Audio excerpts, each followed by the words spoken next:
Om Swastiastu. Kami dari kelompok 9 yaitu Inyoman Nagiri Andriana dan saya sendiri Kak Dedia Manewedanti akan membahas materi yang berjudul piutang. Piutang sendiri yaitu ialah hak milik kita yang masih ada di tangan orang lain atau pihak lain yang berupa uang ataupun penjualan yang belum dibayar secara lunas.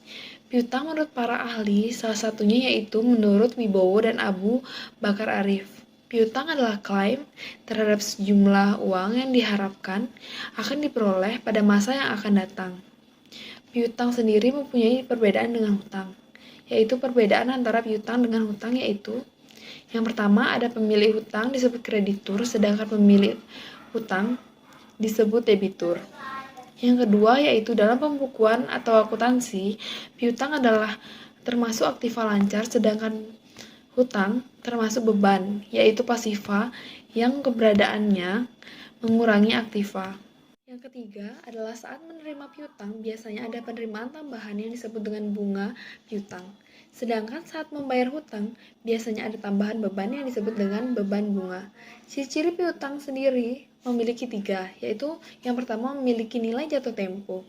Nilai jatuh tempo adalah penjumlahan dari nilai transaksi utama lalu ditambah dengan nilai bunga yang dibebankan untuk dibayarkan pada tanggal jatuh tempo. Yang kedua, yaitu memiliki tanggal jatuh tempo. Tanggal jatuh tempo dapat diketahui dari lamanya atau umur piutang.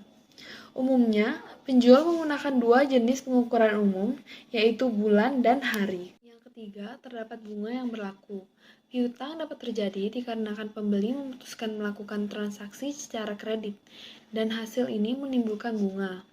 Bunga dibayar sebagai bentuk konsekuensi pembeli yang meminta waktu pembayaran tertentu dan sebagai keuntungan atau kompensasi bagi penjual atas periode waktu pelunasan kredit tersebut. Perkenalkan, nama saya Inyoman Nagiri Andriana, NPM 1933122043. Saya dari kelompok 9. Di sini saya akan menjelaskan yang pertama jenis-jenis piutang. Jenis-jenis piutang. Yang pertama, piutang usaha atau account receivable. Piutang usaha adalah suatu jumlah pembelian kredit dari pelanggan. Piutang ini timbul sebagai akibat dari penjualan barang atau jasa. Piutang ini biasanya diperkirakan akan tertagih dalam waktu 30 hingga 60 hari. Secara umum, jenis piutang ini merupakan piutang terbesar yang dimiliki oleh suatu perusahaan. Yang kedua, wesel tagih atau note receivable. Wesel tagih adalah surat formal yang diterbitkan sebagai bentuk pengukuran utang.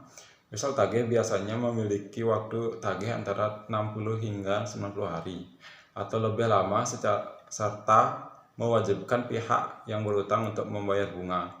Wesel tagih dan piutang usaha yang disebabkan karena transaksi penjualan biasanya disebut dengan piutang dagang atau trade account. Yang ketiga, piutang lain atau order receivable.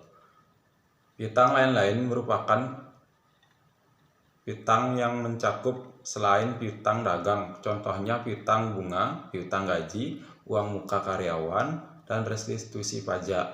Secara umum, bukan berasal dari kegiatan operasional perusahaan. Oleh karena itu, piutang jenis ini diklarifikasikan dan dilaporkan pada bagian yang secara terpisah di neraca.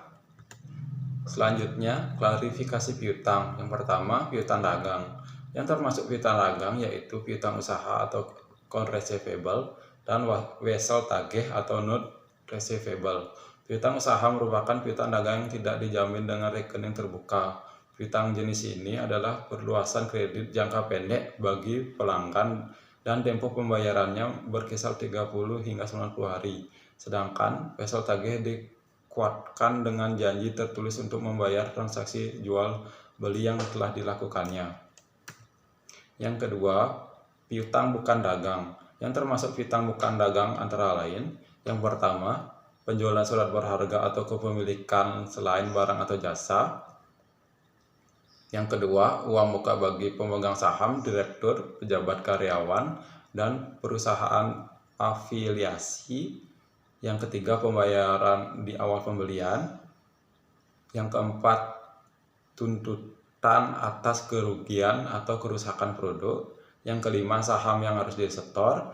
Yang keenam, Dilakukan setoran untuk menjamin kontrak atau pembayaran biaya. Yang ketujuh, setoran kepada kreditur perusahaan, keperluan umum, dan serta lembaga lainnya. Adalah pengelolaan piutang. Piutang perlu dikelola secara efektif dan efisien agar keberadaannya tidak mengganggu aliran kas suatu usaha. Ada beberapa metode yang bisa dilakukan dalam mengelola piutang, antara lain.